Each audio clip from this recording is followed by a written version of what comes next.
Damn, Drake can't get a break, man. He keep getting cooked. All 2024, he getting cooked. He well done, man. 2025, there ain't gonna be nothing left. He burnt. Yeah, man. Anyways, we got another video from Fantastic Hip Hop. Go check them out. It says, why Drake is getting cooked for having new Kendrick diss tracks. So there's more. Boy, you didn't learn, did you? I don't think Drake learns his lessons, man. You didn't get. I can't say that, man. Ah, dang it.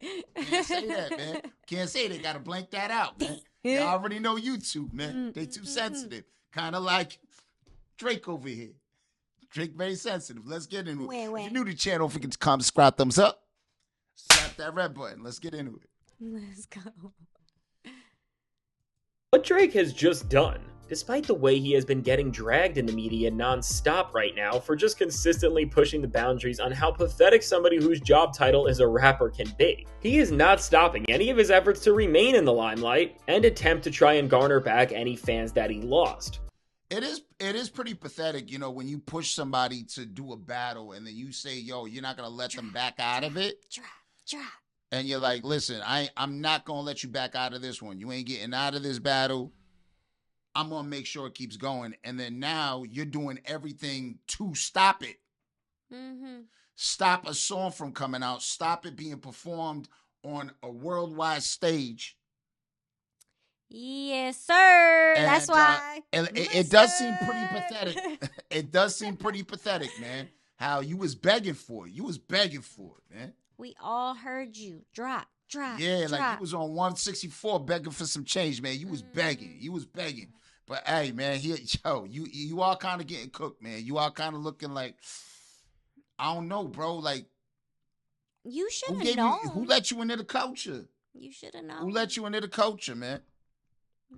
And although every effort of his so far has been continuing to not just fail but make things worse, right now with the latest way Drake is trying to convince people that he is not at rock bottom, has managed to be one of the most confusing and pathetic yet, and as a result, the term crash out at this point is really getting an entirely new meaning. Because seriously, with the narratives Drake is trying to push now, and the obvious blatant manipulation that he is trying to win back any respect with, aside from already being the most despised person in hip-hop, even in a genre and art form where redemption has been such a big theme over the years, with what Drake has done, he has really just soiled any chance of ever making a comeback. And now before we get any further into this, I won't agree with that.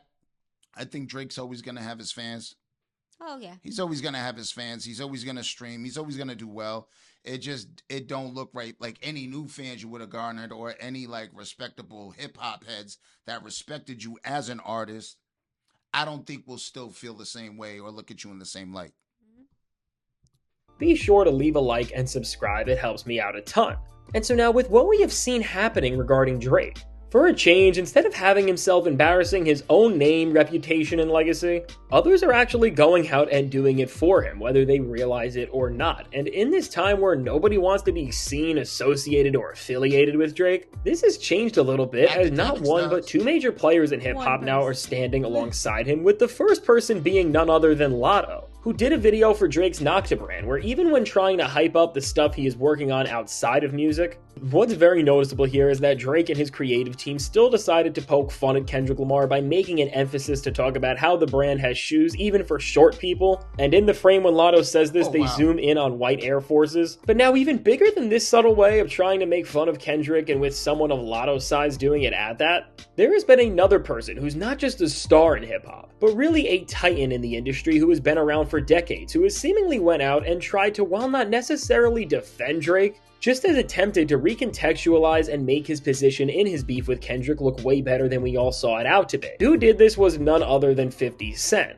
And so now what 50 did was to first off try and frame just how stacked the industry against him is, by looking and talking about a list of seemingly every single person that Drake is against right now. And while this list originated on social media, it is framed as the official list of everyone who Drake has beef with. And from the obvious people like Kendrick Lamar and all the artists against him. Yo, that's a very short list. I would easily be able to say, hey, man, there's a lot of discrepancies there. Because that's a very short list. I think Drake got beef with a long list of people. And I seen that list, and believe me, I don't think half of them are even on it. Half of the real heads he got beef with. You know what I mean? He got beef. I mean, just in that one song, what was that they came out with? Just in that one song. I mean, just in the first one, it was like, what did he say, 20v1? Mm-hmm. That was just that one thing. It was push-ups, wasn't it? You know what I'm saying? Yeah. I think.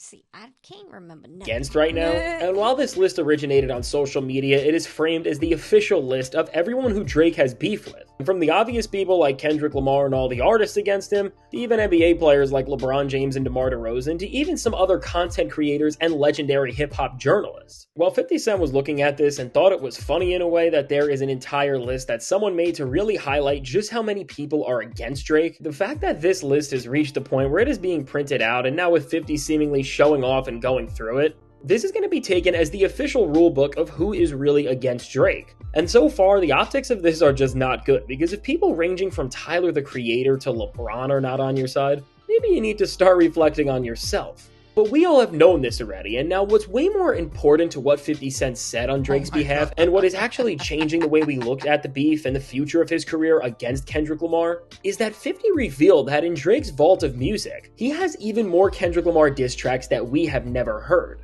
And now what 50 said specifically was that Drake was loaded and ready to go. I know they had new material. There's no way you stop, and you're losing. Nah, I gotta fix this. And now with 50 saying this, putting this alongside all the other context we know and everything this beef has shown us, this is actually revealing to us a lot. And now first off, going back to a track like Push-Ups, if hearing the DJ Who Kid intro wasn't enough, which for those who don't know was 50 Cent and G-Unit's official DJ, and seeing Drake have an entire G-Unit spinning chain at the beginning of the Family Matters music video didn't help either. With 50 Cent now having actual information about the fact that beyond the tracks Drake released already, he had even more, when you really put the pieces together and see how Push-Ups was a whole track where Drake was saying that with everyone he's going against and with everything he's doing, he is turning into the modern 50 Cent, it's safe to say that 50 wasn't just in the know about what Drake was doing in this time, but he was directly contributing and giving him ideas on where to go. And this isn't the only case of a rapper far.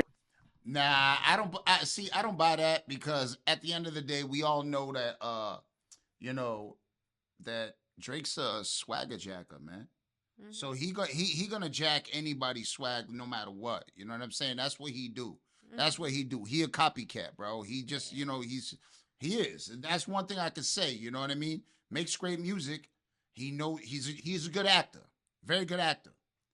I mean, he's a really good actor. That's how he got into the game. Exactly. You know what I'm saying? So it does prove he's a very great actor. So he will have a career. For all of you Drake fans, he still will have a career.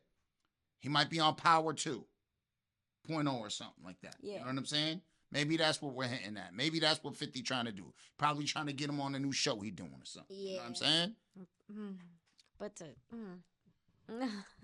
moved from the center of the genre, saying that they were giving Drake advice during the beef, because just a few months ago, Joe Budden also said that Drake was speaking to him about certain things during the back and forth, which is very telling about the network and echelon of rappers he was trying to hear from when it came to holding his own against Kendrick. But now with 50 saying that Drake had more diss tracks that were ready to go, and with the context of the conversation him and Big Boy were having, which was referring to when Kendrick Lamar dropped 4 entire diss tracks within the span of just a few days, overall this really just poses more questions than it gives answers about Drake, and him being in the booth and having material ready to go. Because with 50 Cent being in the loop with him and on some strong level, offering up advice and direction on where to go and how to make these major diss tracks entire full-fledged moments, as his brand, legacy, and name was directly ingrained in both Push-Ups and Family Matters, and then Drake having confirmed more songs ready to go that were dissing Kendrick after Not Like Us dropped. It makes you wonder why instead of releasing another song about Kendrick that could have redirected attention and saved his legacy,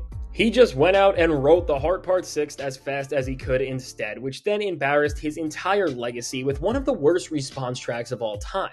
And while all this is jarring, when you think about everything we saw and see how after Kendrick Lamar threw out so many different disses Drake's way lyrically, in such a short period of time that he still hasn't been able to come back from, and remember that the bar Drake already set with his diss tracks was pretty much him calling Kendrick Lamar short every single way he could, and then trying to get a glimpse into his personal life and making some of the worst claims and rebuttals about it, which ranged from him saying Dave Free was the father of one of his kids with no evidence, that Baby Keem writes his own songs when he was playing Minecraft while Kendrick entered the rap game as a top-tier MC, The Mother Eye lines, which I don't even have to get into how bad those are. And even when he went to an angle as ridiculous to talk about as why Whitney was following Dave Free and not Mr. Morale. It was clear that even on the songs Drake hyped up for months and that he was saying we're gonna end the career of Kendrick Lamar's as we knew it, that whether he realized it or not, that he already had nothing strong to say about him and was trying to treat Kendrick the same way he did with someone like Meek Mill, and believed that that would work. But of course, very similar to what happened with Drake and Pusha T, but just way worse than that because Kendrick actually has the popularity to take down Drake's massive image.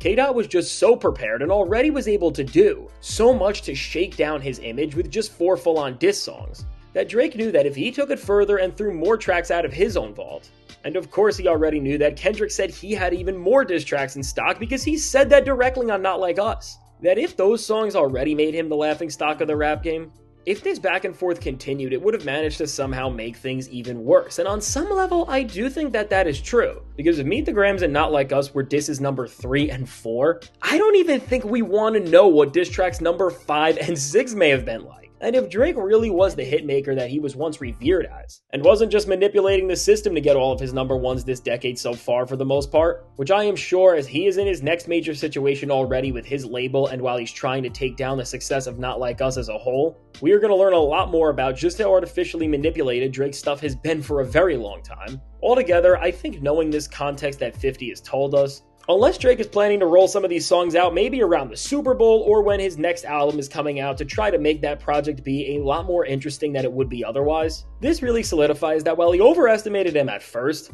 as soon as Euphoria released and then everything else happened, Drake was terrified of Kendrick Lamar, and while on the Hard Part 6 Drake may have framed it as a track where he was standing on a high ground over the antics of name-calling and deception, it was really him admitting that for a while, his ability to make a catchy diss record the way he once did with something like Back to Back, or anything in general that would rival Not Like Us, not just from a diss standpoint, but from a melody and vibe standpoint overall, is just absolutely gone, and Drake knows that he is washed and that he is never going to be able to make something as good and infectious as a moment like that. And well, here's the thing is, I don't even think a back-to-back would have saved him against Kendrick's Not Like Us.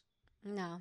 You can't even compare the 2 tracks, and I just think it's just one of those things where he was going, I mean, yeah, Meek is, he good artist at the time, you know what I'm saying? He was a strong rapper at the time, but he really, he couldn't apply the pressure like Kendrick did. Kendrick just had drop after drop after drop after drop, and they just got more vicious and personal. So what happened was Kendrick really was really about that, ready to get dirty, bro. He was ready to roll in the mud, pause with this dude. You know what I'm saying? And Drake didn't want to get his, you know what I'm saying? He didn't want to get dirty. He didn't want to, he didn't want to chip a nail, man. You know what I'm saying? And just to further contextualize this, when we look at Drake since CLB really, compared to the way he used to make anthems that the entire world knew and recognized immediately, he actually hasn't had a real hit in years, as whether it's from ghostwriters leaving him or just his own decline as an artist. From a structural level, he can't write songs the same way he used to, because seriously, with every album he has dropped this decade, the biggest songs off every single one of those records came and went as number ones off their initial hype, the features they had attached to them, or the sample that called back to an actual successful hit. And really recognizing this pattern and seeing that there's no more Drake anthems that have been released. And then seeing that In the Beef, Not Like Us was such a scathing and infectious diss track that Drake just decided to hold back on his vault of other disses, which with the way 50 talks about here sounded like there was a lot of. Altogether, what we can see is that even with a legend in his corner trying to help him win this thing like 50 Cent, Drake's strategy was so terrible, and whether due to his own overconfidence or just the way he disregarded 50's words maybe, he never thought out how to actually effectively go after Kendrick Lamar, not just lyrically, because again, in hindsight everything Drake had said fell apart almost on impact, but also in terms of just crafting a diss track in this day and age where these songs hit streaming platforms and become bigger cultural phenomenons than they ever have been before, which is a trend that he started. And overall, while Drake will never admit any of this of course, all of this really proves that both as an actual MC, competitor, and as a hitmaker and pop star, which is something that Drake and everyone thought he would always have, Drake is beyond washed, and in this time where it's rumored that he wants more than anyone has ever gotten from his label in their upcoming deal that he's trying to make, and this is another reason why he is doing what he is to go against them, it's no surprise that he's not getting his way, because why would you give someone in rap what's the equivalent to a max contract? to someone that has shown, despite their stardom years ago, that they are now on one of the biggest declines we have ever seen. And so now with all that said, let me know. What do you think about the news that Drake had more Kendrick Lamar diss tracks but decided to just hold back on continuing the beef after he dropped The Heart Part 6? And do you think that in the future, as Drake tries to make a comeback actually musically, that we may end up getting an updated version of some of these disses that he's been working on? Or do you think we will never hear them at all? Now I can't wait to hear what you have to say. Alright, so basically, I think he ain't gonna drop anything else, and if he does, man, Kendrick has to write it himself against himself. It'd have to be Kendrick against Kendrick, because there's nothing else. There's nothing you can do. I mean, Kendrick just keeps continuously proving he's just a better MC, and he dethroned you, man. And now it's one of those things. Hey, it's not like you fell from number one to last. You just fell from number one to number two now. Now you number two. That's it. You number two. You caca. You know what I'm saying? So you number two. You know what I mean? Yeah. I never liked Drake like that, so I'm sorry. I'm biased if you guys want to say that. I'm just saying he will still continue. Let's be real. He still will be able to continue to sell. Possibly. I'm just the only reason why I say his sales will go down. I think they already have. If you ask me, because like when he dropped that whole, what was it, 100 gigabytes or whatever the heck he did, it really didn't go anywhere like you would have thought, you know, because it was in the midst of the for him. That's what I'm trying to say. Compared to other artists, definitely. You see what I'm trying to say? Yeah, he's still gonna be up there. He's just not gonna be number one no more. K-Dot got that. You know what I'm saying? Do some push-ups, man. Take your advice. Do some push-ups. You know what I'm saying? And maybe you might be able to work that out. Yeah. That being said, what do y'all think, man? You think Drake's going to release more tracks? And do you think it's a good idea if he even tries to release more tracks? I don't know. I don't think it would be a good idea. I would like to see it. I would like to see it. I only want to see it for the fact of K-Dot, but... Hey, just as long as there's no more lawsuits. That being said, if you're new to the channel, don't forget to comment, subscribe, thumbs up, slap that red button.